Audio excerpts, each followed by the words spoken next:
Hello నేను మిస్సెస్రావు. Petrol, gas దిగుమతుల మీద బంగారం ధర ఆధారపడి ఉంది. తాజాగా వెనిజువెలా నుంచి రిలయన్స్ వాళ్ళు పెట్రోలు, క్రూడ్ ఆయిల్ ప్రత్యేకించి క్రూడ్ ఆయిల్ దిగుమతి చేసుకునేందుకు అమెరికా అనుమతించేసింది.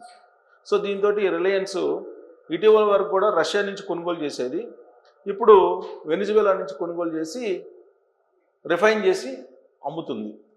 అయితే ఇప్పుడు మనకి పబ్లిక్ రంగ ఆయిల్ కంపెనీలు ఉన్నాయి. Indian oil, Bharat petroleum, Hindustan petroleum, ఇవి ఉన్నాయి కదా. వీటికి ఇంకా పర్మిషన్ రాల. ముందు రిలయన్స్ వాళ్ళు పర్మిషన్ తీసుకొచ్చుకొని అక్కడి నుంచి క్రూడ్ ఆయిల్ కొనుగోలు చేస్తున్నారు. ఇది ఒక పాయింట్. రెండు ఏంటంటే రాబోయేటువంటి రోజుల్లో అమెరికా నుంచి ఆయిల్ కొనుగోలు చేసుకోవాల్సిందే మనం. రష్యా నుంచి కొనుగోలు చేసుకోవడానికి లేదు. దానికి కారణం ఏంటంటే రష్యా మీద ఆంక్షలు పెట్టారు అమెరికా. ఆ ఆంక్షల కారణంగా రష్యా నుంచి తక్కువ రేటుకు వచ్చేటువంటి ఆయిల్ మనకు రాదు. ఎక్కువ రేటు పెట్టి మనం కొనుక్కోవాల్సిన పరిస్థితి ఏర్పడుతుంది. ఆ కారణంగా ఖచ్చితంగా దిగుమతి పెరుగుతుంది, ఎగుమతి తగ్గుతుంది. ఎగుమతి దిగుమతికి మధ్య తేడా ఏదైతే ఉందో దాన్ని వాణిజ్య లోటు అంటారు. ఇది పెరిగేటువంటి అవకాశం ఉంది. ఇది ఒక అంశం అయితే రూపాయి పతనం కావడానికి. మరొక అంశం ఏంటంటే రష్యా తాజాగా ఒక నిర్ణయం తీసుకోబోతుంది. రష్యా అధ్యక్షుడు పుతిన్ ఒక నిర్ణయం తీసుకోబోతున్నాడు. గత 3 ఏళ్ల నుంచి ఉక్రెయిన్, రష్యా మధ్య యుద్ధం జరుగుతుంది, హోరాహోర యుద్ధం జరుగుతుంది. ఆ కారణంతో ఇరు దేశాలు ఆర్థికంగా నష్టపోయాయి. ప్రత్యేకించి అగ్రరాజ్యమైనటువంటి రష్యా భారీగా నష్టపోయింది, ఊహించినటువంటి విధంగానే. ఎందుకనంటే ఈ మాట నేను ఎందుకంటున్నానంటే యుద్ధం స్టార్టింగ్లో ఉక్రెయిన్ తోటి యుద్ధం ఒక 4 రోజుల్లో అయిపోతుందని చెప్పేసి ఎక్స్పెక్ట్ చేశారు. కానీ దాదాపు 2.5 సంవత్సరం పైగా కొనసాగుతూనే ఉంది. ఆ కారణంగా ఉక్రెయిన్ ఎంత నష్టపోయిందో అంతకన్నా ఎక్కువ రష్యా కూడా నష్టపోయింది. దాంతో అగ్రరాజ్యంగా ఉండేటువంటి రష్యా ఇప్పుడు మళ్ళీ నష్టపోయినటువంటి దాన్ని మళ్ళా రాబట్టుకోవాలనే ప్రయత్నం, అలాంటి ఆలోచన చేస్తున్నట్టు వినిపిస్తుంది అంతర్జాతీయ సమాజంలో. అంటే ఏంటి, ఇప్పటి వరకు రష్యా ఆయిల్ని ఎలా అమ్మిందంటే మన దేశానికి, భారతదేశానికి రూపాయల్లో అమ్మింది, చైనాకి యువాన్స్ వాటిల్లో అమ్మింది. డాలరేతర కరెన్సీకి రష్యా ఆయిల్ని ఇచ్చింది ఆయా దేశాలకి. కానీ ఇప్పుడు ఆంక్షలు పెట్టారు. నరేంద్ర మోడీ గారి మీద ప్రెజర్ చేశారు ట్రంప్. దాంతో ఆయిల్ కొనుగోలు ఆపేశారు. అలాగే చైనా మీద ఆంక్షలు పెడుతున్నారు. సో ఈ కారణంగా రష్యా ఈ ఆంక్షలను తట్టుకోలేని పరిస్థితుల్లో ఉక్రెయిన్ తోటి రాజీకి వస్తుంది. ఒకటి. రెండు ఏంటంటే అంతర్జాతీయంగా వాణిజ్యం అనేది డాలర్స్లోనే ఉంటే బెనిఫిట్ రష్యాకి. ఇప్పుడు రష్యా ఆర్థికంగా దెబ్బతింది.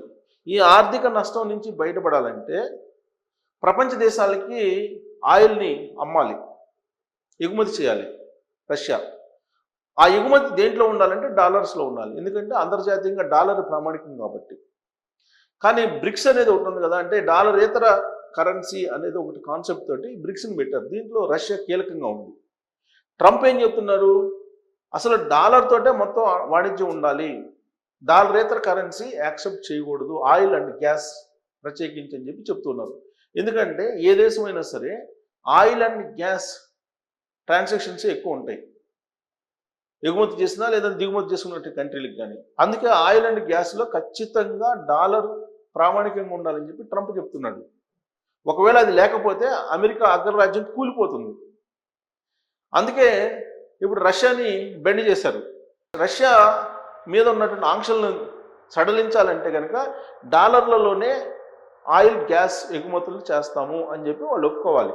దానికి ప్రాథమికంగా పుతిన్ ఒప్పుకున్నాడు అని చెప్పి తెలుస్తుంది. ఎందుకంటే ఇప్పుడు ఉన్నటువంటి పరిస్థితుల్లో ఆ దేశ ప్రజలను కాపాడాలన్నా, ఆ దేశాన్ని కాపాడాలన్నా ఈ ఆంక్షల నుంచి బయటపడి అంతర్జాతీయంగా వాణిజ్యాన్ని పెంచుకోవాలి రష్యా. ఆ క్రమంలో డాలర్ తోటి వాణిజ్యం చేయడానికి సుముఖంగా ఉన్నారు పుతిన్ అని చెప్పి తెలుస్తుంది. దాని కారణంగా ఏమవుతుంది, రాబోయే రోజుల్లో డాలర్ వాల్యూ బలపడుతుంది, అమెరికా డాలర్ వాల్యూ బలపడుతుంది. అప్పుడు బంగారం రేటు అమాంతం తగ్గేటువంటి అవకాశం లేకపోలేదనేది బ్లూంబర్గ్ చెప్తుంది, నేను చెప్పడం కాదు. ఏంటి బ్లూంబర్గ్ అంటే, అంతర్జాతీయంగా అనేకమైనటువంటి పరిణామాలు చోటు చేసుకున్నప్పుడు వాటి మీద ఇన్వెస్టిగేషన్ చేసి వచ్చేటువంటి పరిణామాలు ఏంటి అనే దాని మీద విశ్లేషించేటువంటి ఒక ఆర్గనైజేషన్. అలాగే బ్లూంబర్గ్ ఎలాంటిదంటే అవకతవకలతో పాటు ఫ్యూచర్ ఎలా ఉంటుందని కూడా ఎక్స్పెక్ట్ చేస్తుంది. అందుకే బ్లూంబర్గ్ ఏం చెప్తుందంటే రాబోయేటువంటి రోజుల్లో అంతర్జాతీయ మార్కెట్లో ఔన్స్ బంగారం $3,000 పరిమితం అయ్యేటువంటి అవకాశం ఉంది అని అంటున్నారు. అదే జరిగితే మీకు 60-70 వేల మధ్యలో 24 క్యారెట్ల తులం బంగారం ఉండేటువంటి అవకాశం ఉంది. బ్లూంబర్గ్ చెబుతుంది దాని ప్రకారం.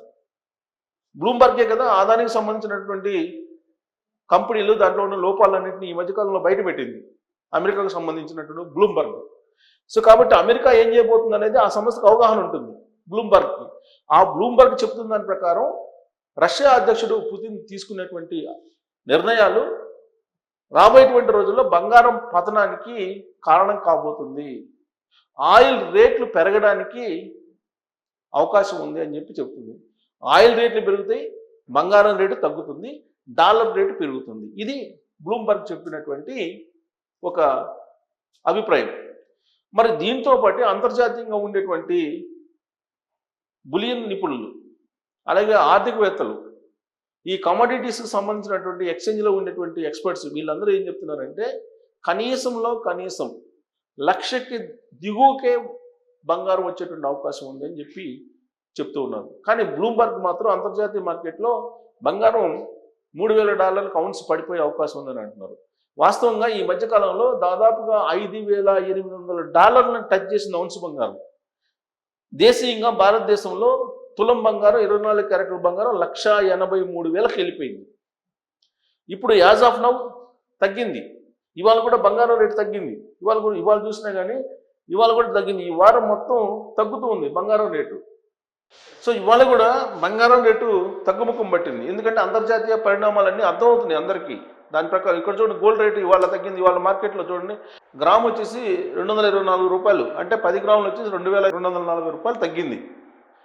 22 క్యారెట్ల బంగారం వచ్చేసి $2,050 తగ్గింది. సో 1 గ్రాము వచ్చేసి $205 తగ్గింది. 18 క్యారెట్లు $165 తగ్గింది గ్రాము. సో 10 గ్రాములు వచ్చేసి తులం బంగారం వచ్చేసి ఇవాళ 24 క్యారెట్ల బంగారం 1,54,200 ఉంది. సో $2,240 తగ్గింది తులం బంగారం ఇవాళ. చూడండి వరుసగా తగ్గుతూ వస్తుంది. చూడండి మీకు డేట్ వైజ్ చూపిస్తాను చూడండి. ఇదిగోండి ఇక్కడ చూడండి, ఈ మొత్తం తగ్గుతూ 12వ తారీఖు నుంచి ఒక్క 14వ తారీఖు ఫిబ్రవరి 14 తప్ప మిగతా అంతా తగ్గుతూ వస్తుంది. దీనికి కారణం ఏంటంటే అంతర్జాతీయంగా జరుగుతున్నటువంటి పరిణామాలు. సో ఇరాన్ తోటి యుద్ధం చేయడానికి ఇష్టపడలేదు అమెరికా, అలాగే రష్యా, అలాగే ఉక్రెయిన్ మధ్య వారు తగ్గిపోయే అవకాశం ఉంది. మూడో పాయింట్ ఏంటంటే ట్రంప్ ఏదైతే అనుకుంటున్నాడో దానికి అనుగుణంగా పుతిన్ డాలర్లలో వాణిజ్యం చేయడానికి ప్రత్యేకించి గ్యాస్ అండ్ పెట్రోల్ విషయంలో సిద్ధమవుతున్నారు. ఈ క్రమంలో బంగారం రేటు పడిపోయేటువంటి అవకాశం ఉంది, తగ్గేటువంటి అవకాశం ఉంది. ఇవన్నీ యాస్టీస్గా అనుకున్న విధంగా జరిగితే ఖచ్చితంగా 70 నుంచి 80 వేల మధ్యలో బంగారం రేటు రాబోయే రోజుల్లో ఉండే అవకాశం ఉంది. కొన్ని సంవత్సరాలు 2027 చివరి నాటికి అత్యంత దారుణంగా బంగారం రేటు పడిపోతుందని చెప్పి కూడా ఎక్స్పెక్ట్ చేస్తూ ఉన్నారు. బట్ ఏదైనా సరే అంతర్జాతీయ పరిస్థితులకు అనుగుణంగా ఉంటుంది. ప్లస్ రష్యా ఏంటంటే ఇప్పటి వరకు కొనుగోలు చేసి నిలబెట్టుకున్నటువంటి బంగారాన్ని ఇప్పుడు ఆ దేశం మీద ఉన్నట్టు ఆంక్షలు లిఫ్ట్ చేసేస్తే ఆ బంగారాన్ని అమ్మకానికి పెట్టేస్తుంది. అప్పుడు విక్రయాలు పెరుగుతాయి. అలాగే ఆయా దేశాలు ఇప్పటి వరకు పోటీపడి కొనుగోలు చేసినటువంటి బంగారాన్ని అంతర్జాతీయ మార్కెట్లో అమ్మడానికి సిద్ధమవుతాయి. రిజర్వ్ బ్యాంక్లో ఉన్నటువంటి బంగారాన్ని తీసి అమ్మి ఆ అమౌంట్ని డాలర్ మీద పెట్టేటువంటి అవకాశం ఉంది. ఇది జరిగితే కనుక ఊహించిన విధంగా బంగారం రేటు తగ్గే అవకాశం ఉంది. వాస్తవంగా అంతకుముందు దాదాపు 70-80% పెరిగింది లాస్ట్ ఇయర్, పీక్ స్టేజ్కి వెళ్ళింది. ఇప్పుడిప్పుడే తగ్గుముఖం పడుతూ ఉంది. బట్ అనుకున్నట్టు జరిగితే ట్రంప్ ఇప్పుడు బంగారం రేటు మాత్రం పడిపోయేటువంటి అవకాశాలు ఎక్కువ ఉన్నాయి. కాకపోతే ఇదంతా తాత్కాలికం అని కొంతమంది అంటున్నారు. లేదు, ఒకవేళ పుతిన్ కనుక ఆయిల్ అండ్ గ్యాస్ని డాలర్లలో కనుక వాళ్ళు వాణిజ్యం చేస్తే డెఫినెట్గా బంగారం రేటు తగ్గే అవకాశం ఉందని చెప్పి అంటున్నారు. సో ఉన్నటువంటి విషయాన్ని నేను మీకు స్పష్టంగా చెప్పాను. దీన్ని బట్టి బంగారం రేటు తగ్గుతుందా లేదా పెరుగుతుందా అనేది మీరు కూడా ఎక్స్పెక్ట్ చేయొచ్చు. ఇవాళ అనేక వేదికల మీద మీరు సెర్చ్ చేయొచ్చు, గూగుల్లో సెర్చ్ చేయొచ్చు, లేదంటే అనేక ఆర్టిఫిషియల్ ఇంటెలిజెన్స్కి సంబంధించినటువంటి అనేక ప్లాట్ఫామ్స్ ఉన్నాయి, వాటిలో సెర్చ్ చేసినా కానీ ఎక్కువ పర్సెంట్ 90% ఏం చెప్తున్నారంటే బంగారం రేటు తగ్గడానికి అవకాశం ఉందని చెప్తున్నారు. 18వ తారీఖున కీలకమైన సమావేశం జరగబోతుంది ఉక్రెయిన్ అలాగే రష్యాకి సంబంధించి.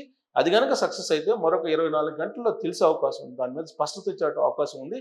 అప్పుడు బంగారం రేటు భారీగా తగ్గుతుందా లేదా పెరుగుతుందా అనే దాని మీద ఒక అంచనాకి స్పష్టంగా రావచ్చు. Thank you.